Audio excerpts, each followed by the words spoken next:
Aix-les-Bains, à Chambéry et bien plus encore, Radio Grand Lac vous accompagne sur le 92.1 FM. C'est une autre histoire. Revivez des grands événements dans la chronique de Julien sur Radio Grand Lac. Et oui, en ce 21 juillet, bonjour à toutes et à tous, période estivale, mais Radio Grand Lac est toujours là avec quelques émissions qui perdurent. Et puis ensuite, ce sera bien sûr la trêve estivale. Vous avez remarqué que votre grille de programme est déjà bien allégée. Nos animateurs et nos animatrices ont bien le droit de prendre quelques semaines de congé pour revenir en pleine forme au mois de septembre. En tout cas, Julien, animateur de C'est une autre histoire, est toujours là. Toujours présent. Toujours présent. Toujours debout. Toujours debout. Alors, toujours Julien, la banane. Rassurez-vous. Rassurez-vous. Julien, qui est en pleine forme, notre ami Julien Donzel, qui a animé pendant 27 émissions. C'est ça. C'est une autre histoire. Alors je dis qu'il a animé. Donc là, il y a toutes les dames qui sont en train de se dire quoi ? Julien va partir ? Non. Julien ne part pas. Julien sera là en septembre avec un autre projet. Un autre concept. Toujours sur l'histoire, mais sur l'histoire de Savoie. C'est ça. L'histoire des pays de Savoie. Des pays de Savoie. À travers une nouvelle émission. Est-ce qu'on peut déjà dire le nom ou Pas tout de suite. On laisse un peu le suspense. À travers une nouvelle émission, nous parlerons donc de l'histoire des pays de Savoie, donc bien sûr de notre cher département, mais également de l'histoire de cette province de Savoie. De cette province, voilà, qui regroupait, on va dire, la région du Genevois, le Val-Romais, le Bugey, l'Ain, le Piémont, le Comté de Nice, bien sûr. Et c'est vrai que nous avons une histoire qui est très riche et malheureusement très méconnue. Et suite à ce constat, j'ai lancé une association et puis on s'est dit que ce serait bien de refaire une chronique toujours historique, mais pour parler de l'histoire de notre si beau territoire, qui est une histoire qui est longue de plus de 6000 ans. Voilà. 6000 ans, tout à fait. Et puis avec l'ouverture récente du musée savoisien, c'est vrai que ça permet aussi de mettre aussi un coup de projecteur sur une histoire qui malheureusement est méconnue parce qu'en fait on l'apprend pas. On ne l'apprend plus. Et c'est un peu aussi le rôle de notre média, tout à fait. Des associations, de notre média, de faire connaître cette histoire qui est notre histoire. Cette belle histoire. Cette belle histoire. Donc là, en tout cas, c'est une autre histoire. 27e édition, sujet explosif aujourd'hui, sujet brûlant. On aurait pu d'ailleurs l'intituler "Ça va péter", mais je sais le titre de l'émission a déjà Jérôme, on va Jérôme faire péter. Alors, Oppenheimer et le projet Manhattan. C'est ça. C'est quoi donc ? Déjà bonjour Jean-Pierre. Bonjour.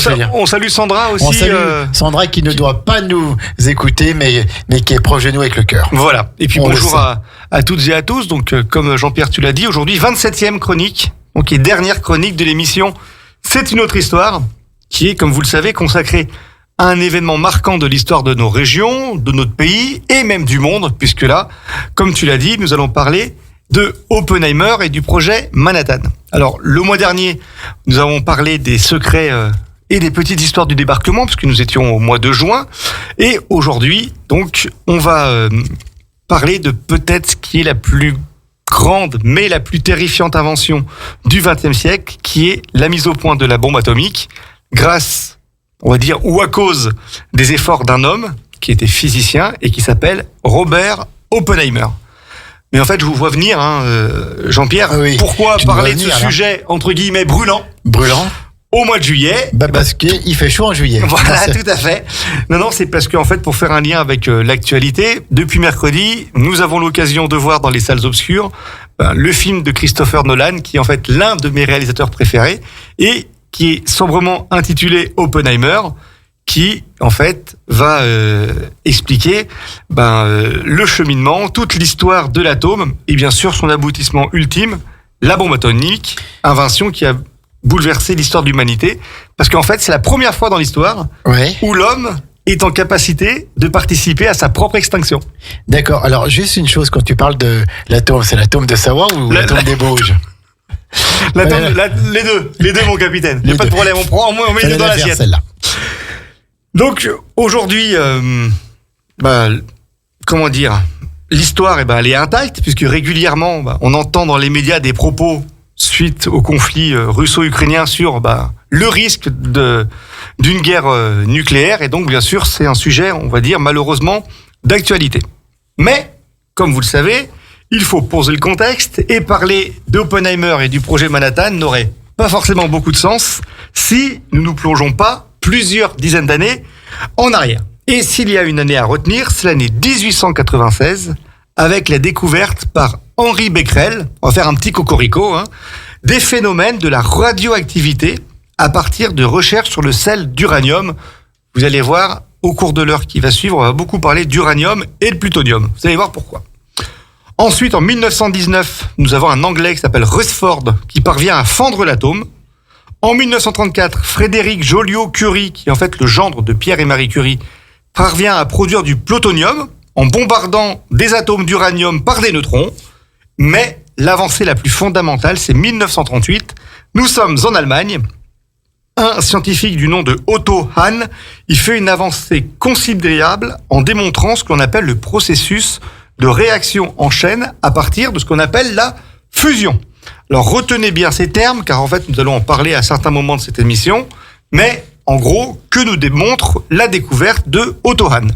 Eh bien que l'atome, s'il est, entre guillemets, bombardé par d'autres atomes, il peut devenir une arme, mais bien sûr, en 1938, aucune nation ne possède la technologie nécessaire à la conception d'une qu'on appelle bombe atomique. Pour le moment, Otto Hahn a fait une démonstration scientifique, mais concrètement, on attend les applications. Bien sûr, nous sommes en 1938. Otto Hahn est un Allemand. Nous sommes à la veille de la Seconde Guerre mondiale. Et en fait, en 1938, 4 nations semblent être en capacité de réunir les talents, c'est-à-dire les scientifiques, les chercheurs, et surtout les ressources nécessaires pour mettre au point une bombe atomique. Donc bien sûr, les États-Unis, l'Angleterre, la France et l'Allemagne, grosso modo, les 4 grandes puissances économiques de l'époque. Bien sûr, vous n'ignorez pas que l'Allemagne de 1938 est depuis 5 années sous la domination nazie, et que si l'arme atomique tombe entre leurs mains, ce seront en fait des villes entières qui seront rayées de la carte, puisque vous savez, quelques mois après, nous assisterons au déclenchement de la Seconde Guerre mondiale. Le 2 août 1939, quelques semaines avant le déclenchement de la guerre, Albert Einstein, qui est probablement aussi le plus célèbre savant du XXe siècle et qui est le père de la théorie E égale MC2, il envoie une lettre au président américain Roosevelt pour l'informer des dangers de sa théorie. Et oui, E égale MC2, c'est vraiment une théorie que tout le monde connaît, au moins de nom, mais qu'est-ce que cette théorie a théorisé, excusez-moi, du terme ? Eh bien, en fait, c'est la théorie de la relativité restreinte. En fait, c'est simple, c'est une équation, E égale MC2. L'énergie est égale à la masse et à la vitesse au carré. Le C, on appelle ça aussi souvent la célérité. Bref, ce qu'il faut retenir, c'est que si vous avez 2 agents, plus ils se percutent à une vitesse élevée, donc on parle de la vitesse de la lumière, ben vous créez théoriquement un flux extraordinaire d'énergie. En fait, comme je vous l'ai dit, plus un atome va vite, plus il dégage de l'énergie. Et donc, si vous prenez une matière fissile, c'est-à-dire une matière nucléaire, si vous faites percuter cette matière par une autre à une vitesse très élevée, on obtient ce qu'on appelle une réaction en chaîne, c'est-à-dire une réaction nucléaire. Je vais vite passer sur la théorie qui peut paraître simple, mais en pratique, à la fin des années 30, la technologie nucléaire n'en est qu'à ses débuts. Rien de nouveau sous le soleil, en fait, jusqu'en décembre 1941, où les Américains sont attaqués par les Japonais à Pearl Harbor, et donc, ils entrent officiellement dans la Seconde Guerre mondiale. Alors, dès lors, les choses s'accélèrent. En octobre 1942, on constitue une équipe autour d'un général qui s'appelle le général Groves, et ce général, il est chargé d'orchestrer ce qu'on appelle le projet Manhattan. Et le but de ce projet, c'est créer, dans le secret le plus absolu, l'arme ultime qui va permettre de mettre fin à la guerre.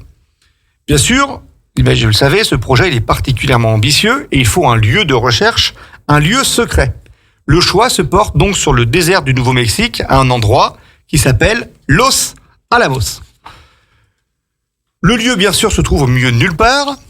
Il a fallu donc, pour aménager les locaux, un centre de recherche, il a fallu engager des travaux monstrueux. Il faut construire une ville qui va accueillir des milliers de chercheurs, des centres de recherche et d'études, dont le principal mesure quand même 1 km de long. Vous imaginez un peu l'immensité des travaux. Vous ajoutez à cela les mesures de protection, les guérites pour les gardes, les barbelés. En fait, vous obtenez en fait carrément une ville sortie de nulle part qui a été créée en seulement quelques mois pour créer dans le plus grand secret, la bombe atomique. Bien sûr, pourquoi est-ce que la ville a été créée au milieu de nulle part ? Parce qu'il est important que ce site soit éloigné des zones densément peuplées. 1, pour garder le secret, et puis 2, pour protéger les populations en cas d'incident, puisqu'il faut que vous ayez en tête que nous travaillons sur une science qui est totalement neuve, et donc nous ne connaissons pas encore à l'époque les implications de la création d'une bombe atomique. Bien sûr, 2 autres lieux furent créés pour mettre au point la bombe atomique, c'était pas seulement à Los Alamos, vous avez Argonne dans la banlieue de Chicago pour la création du plutonium, et à Hanford dans l'état du Washington. Alors, nous ne sommes pas à Washington DC, c'est l'état de Washington, c'est là où il y a la ville de Seattle, c'est dans le nord-ouest des États-Unis, pour la production d'uranium.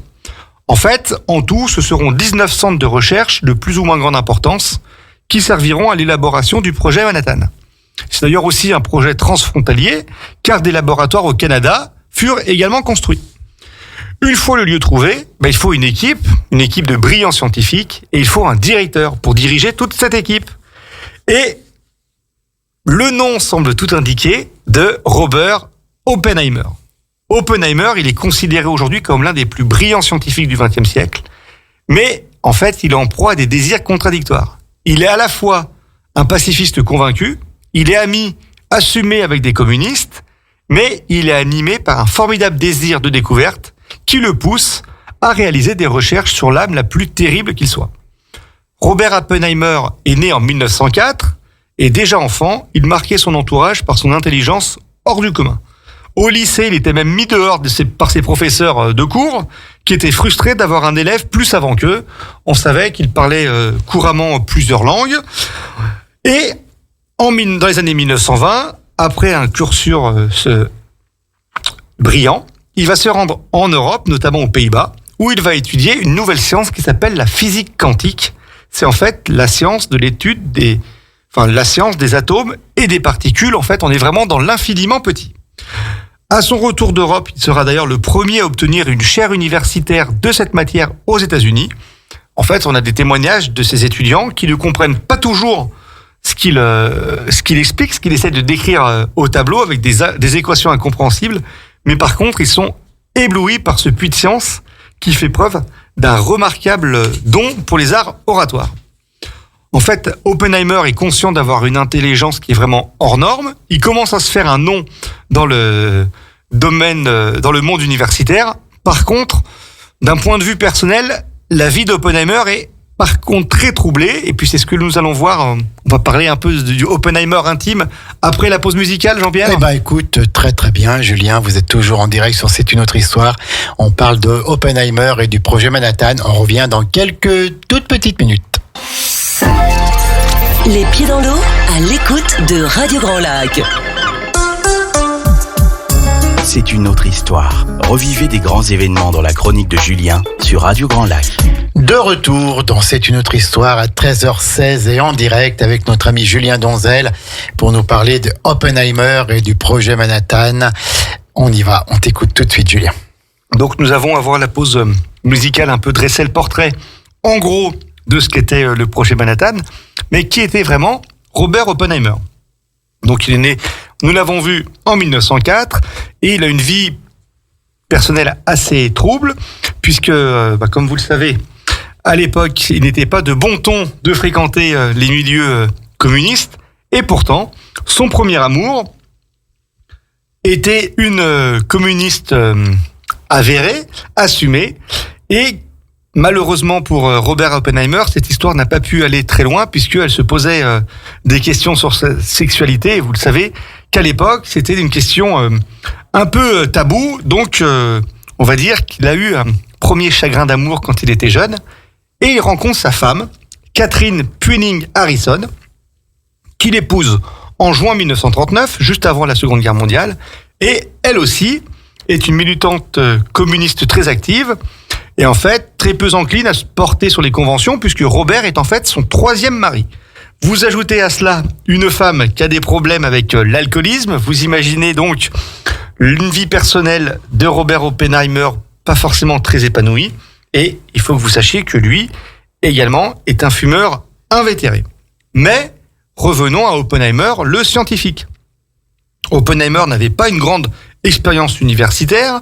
Les mauvaises langues indiquaient qu'il n'avait jamais enseigné à plus de 15 élèves dans une même pièce, mais par contre, tous s'accordent à dire qu'il a un formidable esprit de synthèse. Alors pourquoi est-ce que Oppenheimer était dénigré par ses collègues scientifiques ? Parce qu'à l'époque, il y avait de grandes rivalités entre les chercheurs et chacun de ces chercheurs avait un ego et une intelligence supérieure à la moyenne et bien sûr, il le savait. Plusieurs d'ailleurs étaient prix Nobel de physique. Et beaucoup de ces chercheurs s'interrogeaient sur le choix d'Oppenheimer pour diriger le projet Manhattan, alors qu'entre les États-Unis et le Royaume-Uni, on avait, à la fin des années 30, une vingtaine de prix Nobel de physique. En fait, pour mener un projet aussi ambitieux et compliqué, il faut faire preuve, notamment auprès des politiques, qui sont complètement des néophytes, et des militaires qui ne connaissent pas grand-chose à la science nucléaire. Il faut faire preuve de talent, de simplification, mais vraiment à l'extrême. Et en fait, entre le général Groves, le militaire, et Oppenheimer, le scientifique aux sympathies communistes, le mariage était loin d'être évident, mais tous les deux étaient animés par une ambition commune, celle en fait de rentrer dans l'histoire en participant à l'aventure de l'atome militaire. Pour réaliser ce désir de science et de savoir, il faut en fait des moyens financiers, et les États-Unis, à l'époque, en ont en grande quantité. 600 millions de dollars de l'époque sont déployés pour le projet Manhattan la première année. Il faut bien sûr rémunérer les scientifiques et les travailleurs. On estime à plus de 120 000 personnes qui ont travaillé directement pour le projet Manhattan. Il faut aussi financer les recherches, l'achat des matières premières, les équipements. Bref, nous avons tout un pan de l'économie américaine qui est consacré à la bombe et donc à la fin de la guerre. Pour effectuer en fait une fission nucléaire, on pense alors que nous avons deux choix possibles. J'en ai parlé tout à l'heure, c'est l'uranium et le plutonium. Nous sommes à Québec, en août 1943. Roosevelt et Churchill se rencontrent et ils conviennent en secret des conditions d'emploi de la future arme. On ne sait pas encore si ce sera une arme à l'uranium ou au plutonium, mais on sait que lorsqu'elle sera opérationnelle, on va fixer quelques règles. Anglais et Américains ne pourront jamais l'utiliser l'un contre l'autre, ou contre une autre nation, sans un accord commun. Et après-guerre, ils devront en fait exploiter cette nouvelle technologie de manière pacifique. Nous le savons, nous sommes en fait loin du compte. Et bien sûr, vous allez me demander, du côté allemand, la découverte d'Otto Hahn a permis une avancée fondamentale, et la compétition, bien sûr, elle est officiellement lancée, mais ils doivent faire sans de nombreux scientifiques qui ont fui l'Allemagne nazie et les persécutions, et bien sûr, ces scientifiques ne se priveront pas de travailler du côté des Alliés. Mais les Allemands, ils bénéficient d'un atout de taille, qui est l'usine norvégienne de Norsk Hydro, qui est en fait la seule en Europe qui peut produire ce qu'on appelle l'eau lourde. Alors, qu'est-ce que l'on appelle l'eau lourde ? En fait, c'est le terme employé pour désigner l'oxyde de deutérium, qui est un élément essentiel pour préparer l'uranium 235, qui est également un élément essentiel pour créer la bombe atomique. Les renseignements britanniques, ils sont persuadés que les Allemands travaillent à l'élaboration d'une bombe. La preuve, les Allemands ont ordonné la production de 5 tonnes d'eau lourde au lieu de 1500 kilos auparavant, c'est-à-dire qu'ils essayent d'intensifier la fabrication d'oxyde de deutérium pour créer ensuite de l'uranium. En fait, les Britanniques se trompent. Les Allemands, ils n'utilisent pas l'uranium pour préparer une bombe, mais en fait pour sophistiquer les obus anti-chars. Et d'ailleurs, Hitler lui-même, dont on sait qu'il croyait à la fin de la guerre aux armes miracles, lui, il ne croit pas du tout à une bombe atomique, d'autant plus que bien sûr, il ne possède pas les moyens financiers et technologiques pour extraire de l'eau lourde en quantité suffisante pour pouvoir faire une bombe. Mais ça, bien sûr, les Allemands l'ignorent, et en 1942, en fait, on voit un peu des tergiversations allemandes, et les Britanniques veulent détruire l'usine de Norsk Hydro. Du fait du relief, le bombardement de la structure par les airs est impossible, donc il faut une action de commando pour permettre de mettre hors d'état de nuire ce complexe industriel. 19 novembre 1942, premier assaut, mais premier échec, puisque les planeurs qui étaient chargés d'atterrir près du site, à cause des conditions météo qui sont exécrables, se crashent.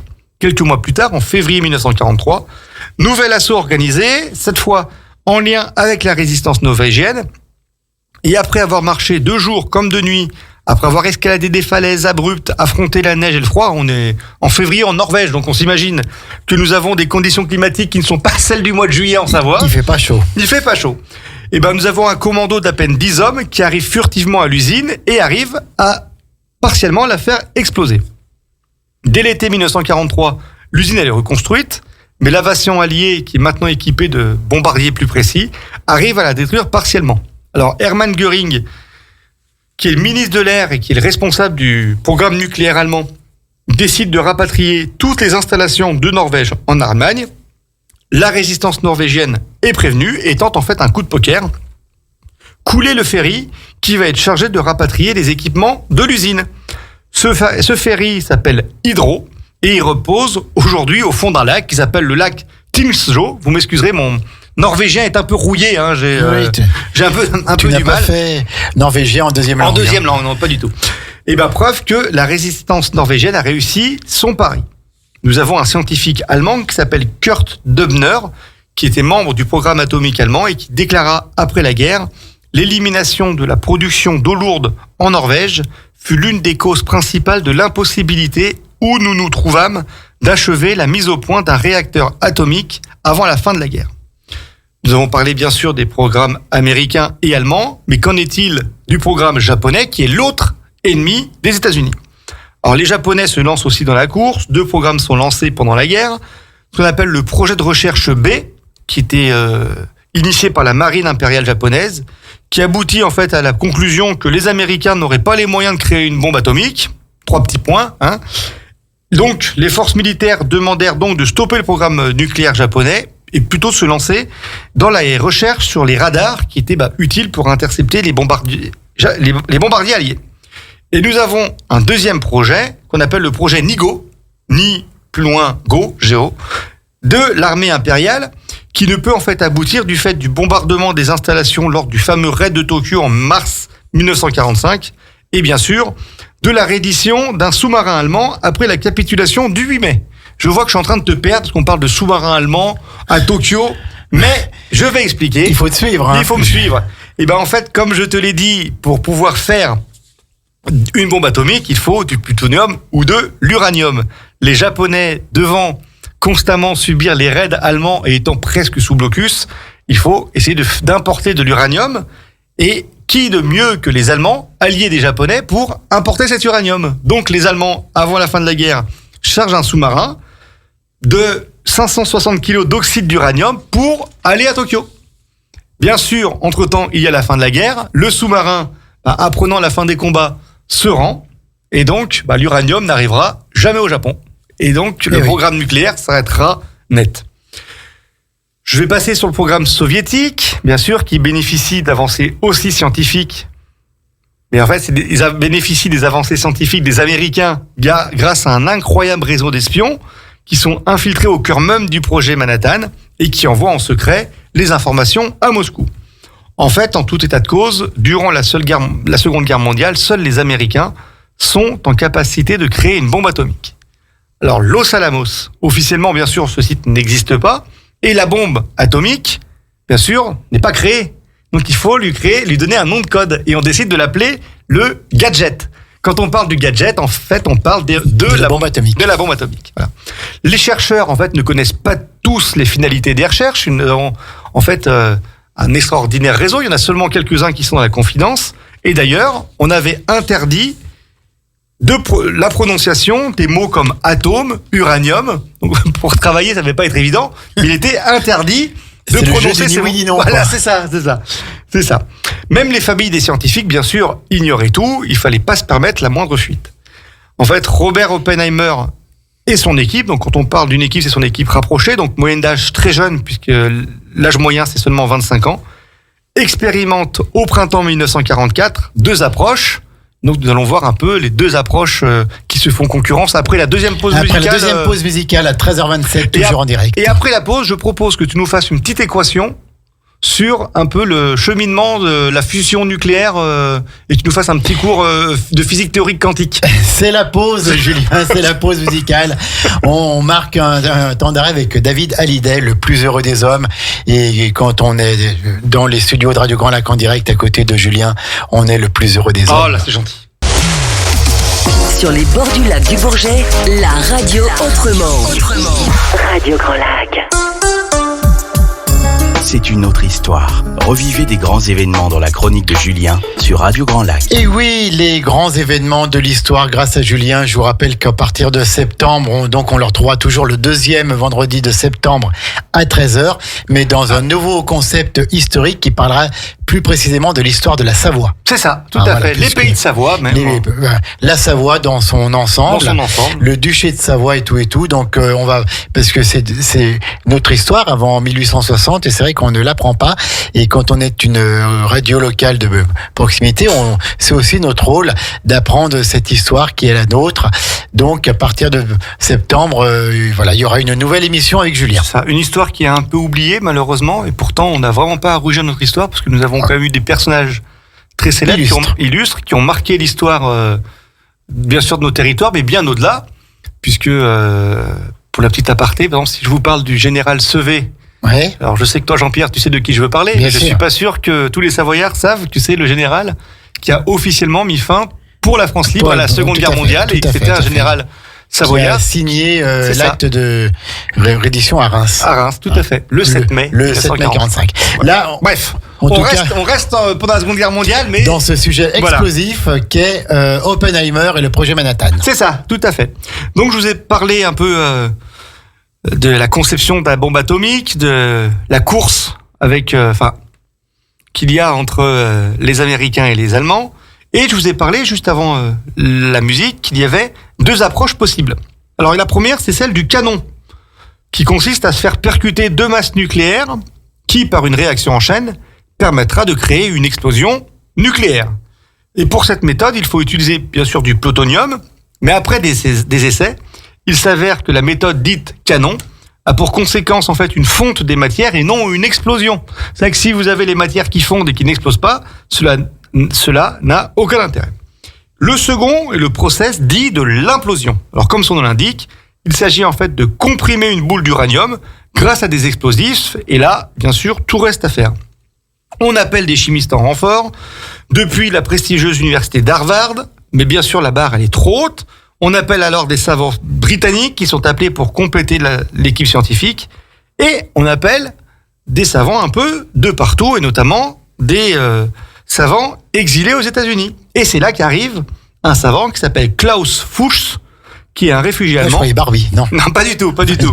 Qui est considéré comme un excellent physicien. Et en fait, bien sûr, il était très bon dans son domaine, Fuchs, mais en secret, c'est un sympathisant communiste. Et cela aura des profondes conséquences sur l'avenir du monde. Nous y reviendrons dans quelques instants. En fait, entre 1943 et 1945, toutes les équipes de recherche sont au travail quasiment 24 heures sur 24. Des découvertes permettent des avancées significatives, d'autres expériences tournent à l'échec, c'est en fait ce qu'on appelle la science. Parfois, les expériences réussissent, parfois, elles n'aboutissent pas. Nous sommes en avril 1945, nous avons le président Franklin Delano Roosevelt qui meurt et qui est remplacé par son vice-président Harry Truman. Et Harry Truman qui ne sait absolument rien sur le projet Manhattan. Alors, on va vous la faire courte, mais on va essayer de rejouer la scène. Vous avez donc le président Roosevelt qui décède, Harry Truman, bien sûr, qui prête serment, et puis là, vous imaginez voir un peu des scientifiques et des généraux pour dire, en fait, monsieur le président, premier dossier à l'ordre du jour, nous sommes en train de créer une bombe qui pourra être en capacité d'éteindre l'extinction de l'humanité. Merci, au revoir. Bref, on imagine qu'il est un peu pris de court par rapport à cette annonce. Nous sommes en mai 1945, l'Allemagne capitule, et la fin de la guerre en Europe signifie donc l'abandon des recherches allemandes sur la bombe atomique. Même si, on l'a vu, le programme nucléaire allemand n'a jamais obtenu de succès significatif. Pour les États-Unis, il ne reste plus qu'un seul ennemi à abattre, c'est l'Empire du Japon. Et encore, quand j'utilise la conjonction « il ne reste que le Japon à combattre », je ne veux pas parler d'une promenade de santé, parce qu'en fait, les soldats de l'Empire japonais défendent chèrement chaque mètre carré de territoire. Les assauts sous les îles de Saipan, d'Iwo Jima, nous avons fait une mission spéciale, c'était en février 2022, il me semble. Déjà, ça remonte. Sur la bataille d'Iwo Jima, bien sûr la bataille d'Okinawa, ont été bien sûr des grandes victoires américaines, mais qui ont coûté la vie à des milliers de Marines américains.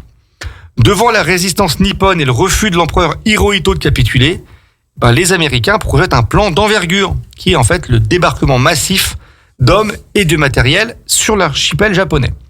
Parallèlement, le projet Manhattan connaît des avancées significatives et le gadget, le nom donné à la bombe atomique, c'est en fait une sphère d'1,80 m de diamètre. Elle est enfin prête après 3 années de travail acharné. Le coût total des recherches, 2 milliards de dollars. Vous imaginez 2 milliards de dollars? À l'époque, c'est une véritable fortune.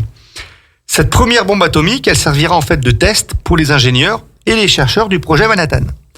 Alors, imaginez-vous cette bombe atomique comme un objet, je l'ai dit, sphérique, bourré de câbles et d'électronique, parce qu'il faut étudier l'impact de la bombe, et en son centre, une boule de plutonium de la taille un peu d'un ballon de handball que l'on appelle le noyau. C'est le noyau de la bombe.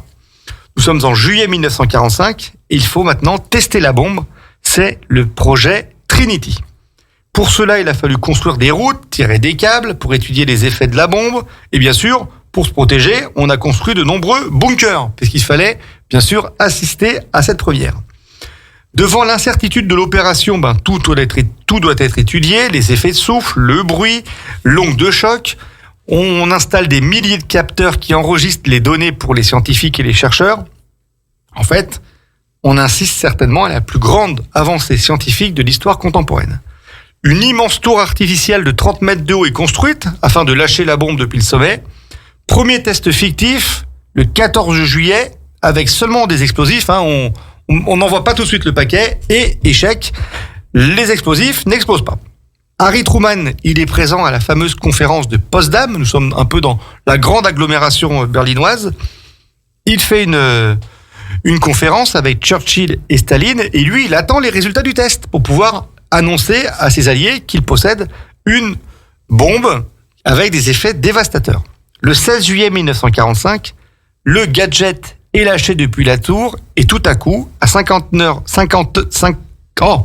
à 5h29 du matin, une intense lumière envahit l'ensemble de l'espace. Les chercheurs qui gardent les yeux fermés devant l'importance de l'explosion arrivent même à percevoir de la lumière. Un champignon se forme, c'est le fameux champignon atomique, et en quelques secondes, voire même en quelques millisecondes, tout est ravagé sur des hectares entiers. Les scientifiques présents hurlent de joie.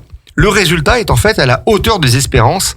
Ils sont enfin arrivés à mettre au point cette fameuse arme miracle capable de raser une ville en quelques instants.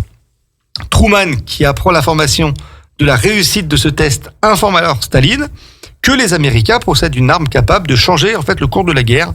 Mais le soviétique, il semble pas très expressif. En fait, s'il n'est pas expressif, c'est qu'il est aussi au courant que la bombe a réussi, et il le sait par qui? Par le scientifique Fuchs, qui a informé en secret les autorités soviétiques. Ce sympathisant communiste était en fait un espion et sera en fait l'un des pères de la bombe atomique russe. On sera en 1949. Après la réussite du test et le cataclysme provoqué par le gadget, certains scientifiques dont on estime le nombre à 50%, alertent sur les dangers de l'arme nucléaire. La peur d'une course effrénée à l'armement se fait jour et certains demandent à faire une démonstration de la bombe atomique afin d'inciter les Japonais à capituler. Certains demandent à ce qu'en fait la bombe ne soit pas larguée sur une ville avec des civils, mais tout simplement à ce que l'on invite les autorités japonaises à constater les effets de la bombe atomique pour les inciter à rendre les armes. En fait, devant l'ampleur des morts et des destructions, des chercheurs plaident en fait pour moraliser l'utilisation de la bombe. Mais devant la persévérance des Japonais, malgré les bombes incendiaires et les villes ravagées, Harry Truman se retrouve devant un choix cornélien. Tenter une invasion du Japon qui causera la mort de milliers, voire de centaines de milliers de soldats, ou bien recourir à l'arme atomique et causer la mort de dizaines de milliers de civils. Il aura recours à la seconde solution, qu'il considère comme étant le moindre mal, afin d'éviter un conflit terrestre meurtrier. Nous sommes le 26 juillet, les Américains offrent une porte de sortie aux Japonais, en gros, une capitulation sans condition ou la destruction. Mais les autorités nippones refusent toute idée de réduction, qui pour eux est contraire à l'honneur, et veulent surtout conserver l'autorité de l'empereur. Pour eux, c'est très important que l'empereur, que l'empereur reste l'autorité politique suprême du Japon. Ils ne veulent pas, c'est pour ça qu'ils ne veulent pas capituler sans condition. Parce que pour eux, s'il y a une condition à garder, c'est l'autorité de l'empereur. Harry Truman prend donc la décision certainement la plus controversée de l'histoire du monde. Dans le Pacifique, nous avons une bombe à l'uranium qui s'appelle Little Boy, le petit garçon. Elle est prête.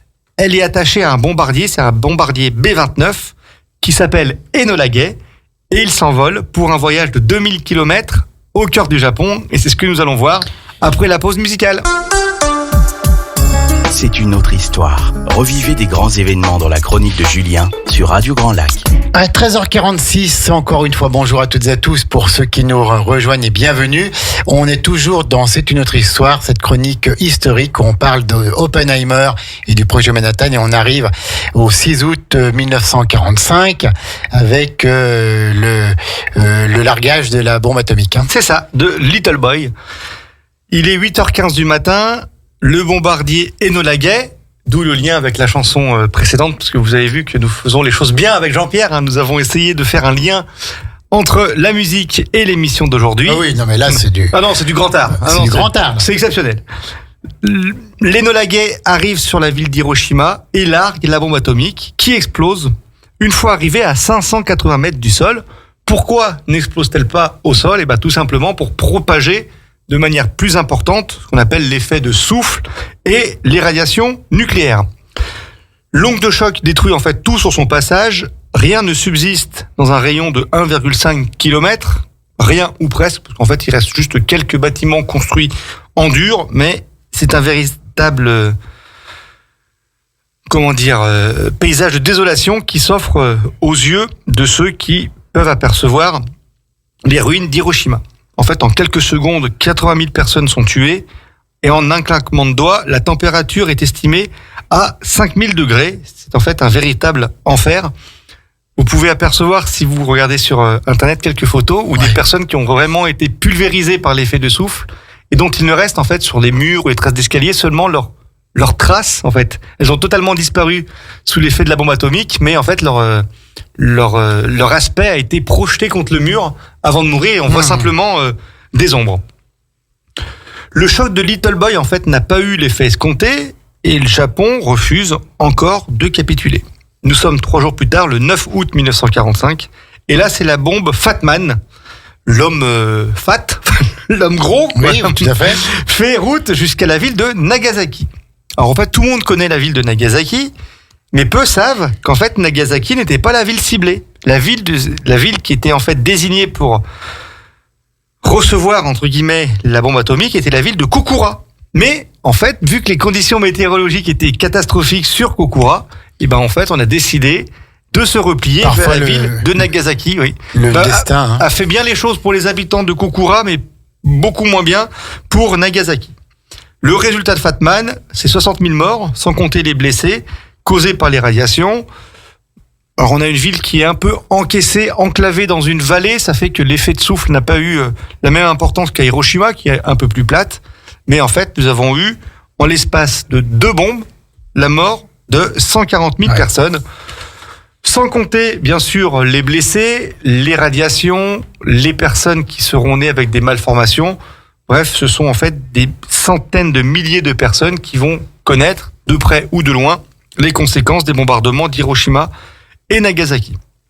Les Japonais, en fait, doivent prendre une décision. Et en attendant, les Américains ordonnent de poursuivre les bombardements en suivant le rythme des constructions des bombes atomiques de 3 à 4 bombes par mois. C'est-à-dire le lancement sur les villes japonaises de 3 à 4 bombes atomiques tous les mois.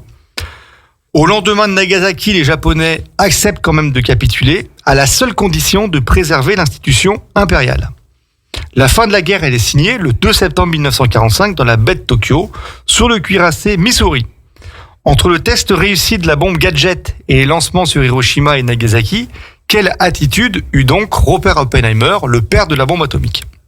Chacun s'accorde à dire que cette expérience a changé sa vie et qu'il est alors pris par un formidable conflit interne.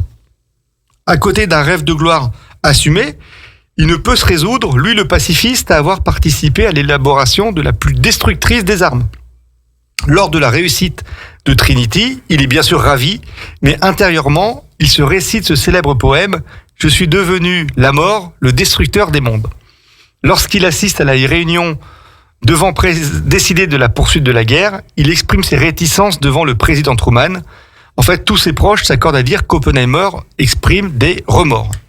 Le 16 septembre, après avoir demandé d'être relevé de ses fonctions... je crois. J'ai dit quoi ? Septembre. Octobre, on est bien le 7 octobre 1945. Donc c'est la fin de la guerre, et après avoir jugé qu'il avait fait son travail, il demande à être relevé de ses fonctions au sein du projet Manhattan, et bien sûr, remercié. En fait, on a un Oppenheimer qui explique maintenant publiquement ses craintes, qui indique qu'il a peut-être mis au point une bombe qui va avoir pour conséquence qu'une course à l'armement, puisque maintenant que les Américains l'ont, d'autres pays vont vouloir l'avoir, avec les conséquences que nous savons. Et devant ces craintes, donc le président Harry Truman qualifie Oppenheimer de chercheur pleurnichard. En fait, Oppenheimer, le père de la bombe atomique, bénéficie mais d'un immense prestige aux États-Unis, parce que grâce à son intervention, la guerre est terminée. Il est invité dans tous les médias, dans toutes les universités, pour proposer des conférences, mais ce n'est pas le même homme. Après la guerre, il redonne des cours à l'université, il reçoit des distinctions, la médaille du mérite du fait de son action pendant la guerre, il sera même récompensé par la Légion d'honneur, mais en 1949, on craignait une course aux armements et les soviétiques à faire exploser leur bombe atomique. Mais comment les Russes, dont on pensait qu'ils avaient 10 ans de retard sur le programme américain, ont-ils pu réussir cet exploit seulement 4 ans après la mise au point de la bombe atomique? Et bien en fait, pour le directeur du FBI, le célèbre J. Edgar Hoover, certains s'accordent à dire que c'était en fait lui, le vrai véritable président des États-Unis. Il n'y a qu'une seule explication possible. La présence d'une ou plusieurs taupes à Los Alamos, et pas n'importe laquelle, une taupe, bien sûr, qui a des sympathies communistes. Vous connaissez un peu le contexte des années 40-50, on est en plein McCarthyisme, c'est ce qu'on appelle la chasse aux sorcières. Voilà. Donc en fait, il ne fallait pas être bon à avoir des sympathies communistes à l'époque. Bien sûr, Oppenheimer, même s'il n'est pas visé directement, doit quand même subir les ravages de la rumeur. On diligente une commission d'enquête. Oppenheimer, il est littéralement saqué par ses collègues qui n'ont en fait pas supporté d'avoir été évincés de la direction du projet Manhattan. Et nous avons un scientifique qui sort du bois, et pas n'importe lequel. C'est Albert Einstein, qui regretta tout le reste de sa vie d'avoir élaboré sa fameuse théorie ayant permis l'élaboration de la bombe atomique. Je crois qu'il a dit que s'il avait su que sa théorie aurait abouti à la création de la bombe atomique, il aurait préféré être, je crois, liftier ou un autre métier comme ça. Enfin, il aurait arrêté la science. Albert Oppenheimer, donc bien sûr, va continuer à donner des cours, mais gros fumeur. Il lui est diagnostiqué un cancer de la gorge en 1965, maladie dont il décédera le 18 février 1967 dans l'état du New Jersey. Oppenheimer, en fait, est décédé après avoir reçu les plus importantes distinctions scientifiques, à l'exception d'une seule, le prix Nobel de physique, qu'il n'obtiendra jamais, mais qu'il aurait certainement pu obtenir pour ses travaux sur les trous noirs. Sur les trous noirs. Voilà, puisque en fait, c'était un spécialiste de physique et il a eu aussi l'intuition de travailler sur les trous noirs. Et c'est lui qui a en fait lancé toutes les théories sur la formation des trous noirs, sur les pulsars, je crois. Et donc, grâce à ses recherches, il aurait pu prétendre au prix Nobel, vraiment le titre ultime. Mais bien sûr, il a un peu une étiquette dans le dos comme étant le créateur de la bombe atomique. Et jamais il n'aura reçu ce prix, mais ça, c'est une autre histoire. C'est une autre histoire. Et c'est pour la dernière fois qu'on le dit pour cette saison, et puis également donc pour la prochaine saison, puisque comme on en a parlé, mais on va redire. Ton émission, c'est une autre histoire, se transforme, elle évolue. Allez, on peut donner le titre. Les Chroniques de Savoie. Les Chroniques de Savoie que vous retrouverez donc le 2e vendredi de septembre. C'est ça. Et donc maintenant, on va parler plus de l'histoire de Savoie, des grands personnages qui ont fait la Savoie. Tout à fait. De la maison de Savoie qui est devenue ensuite la maison d'Italie. C'est ça. Et puis de plein d'autres choses. Nous parlerons d'art, nous parlerons de lieux emblématiques de la maison de Savoie. Nous pourrons également parler parfois d'anonymes qui ont marqué l'histoire de nos régions et qui ont eu des impacts aussi dans le monde, mais des personnes qui sont maintenant un peu tombées dans l'oubli. Oui. C'est aussi le rôle des associations et des émissions comme celle que vous proposez sur Radio Grand Lac, de rendre un peu leur lettre de gloire à des personnes qui ont aussi participé par la petite histoire à faire la grande histoire. Et ben donc très bien. Donc les Chroniques de Savoie, ce sera le prochain rendez-vous de Julien Donzel, le deuxième vendredi du mois, pareil de 13h à 14h. Bon allez, je te laisse le choix. Eugène de Savoie ou Napoléon franchissant le col du Grand Saint-Bernard. Bernard. On va peut-être commencer par Napoléon qui franchit le col du Grand Saint-Bernard. Eh ben allez, banco. D'accord, donc pour septembre, et puis on fera le Prince Eugène de Savoie en octobre. En tout cas, merci Julien. Et d'ailleurs, la boucle est bouclée, puisque je ne sais pas si tu te souviens, mais la première émission qui était au mois de mai 2021 traitait sur Napoléon à Sainte-Hélène. Tout à fait. Donc on a commencé avec Napoléon, on recommencera avec Napoléon. Ça nous a porté chance, donc on continue avec l'empereur. En tout cas, merci à Jean-Pierre et à Sandra pour votre confiance, parce que moi je mets toujours les pieds à Radio Grand Lac avec un grand plaisir. Oui. Et j'espère aussi que... Puis le reste aussi. Et puis, oui, bien sûr. Oui. Il y a le reste qui suit, il y a la tête. Hein. Puis j'espère que les auditeurs sont aussi satisfaits de la chronique que l'on peut proposer, une chronique culturelle, mais qui est néanmoins qui est toujours sympathique. Et puis dans la bonne humeur et l'amitié. Et donc... prochain rendez-vous avec Julien, les Chroniques de Savoie, cette nouvelle émission qui arrive sur les ondes de Radio Grand Lac. On va vous en parler plus. En tout cas, bon été. Merci. Bonnes vacances à toi puis à notre Marion. Bien sûr. Elle écoute là. Alors non, elle n'écoute pas, mais elle va écouter en replay parce qu'après elle a l'interrogation écrite et elle sinon va très bien. On l'embrasse très fort. Bon après-midi à toutes. Bon après-midi, merci. Bon week-end, bon été. Et bonnes vacances pour ceux qui partent bientôt. Tout à fait. Profitez de notre territoire, de notre lac, et puis prenez du plaisir. Reposez-vous un peu et écoutez Radio Grand Lac. Bon après-midi à toutes. Merci. Et à tous. Au revoir. Profitez de l'été à l'écoute de Radio Grand Lac. Radio Grand Lac.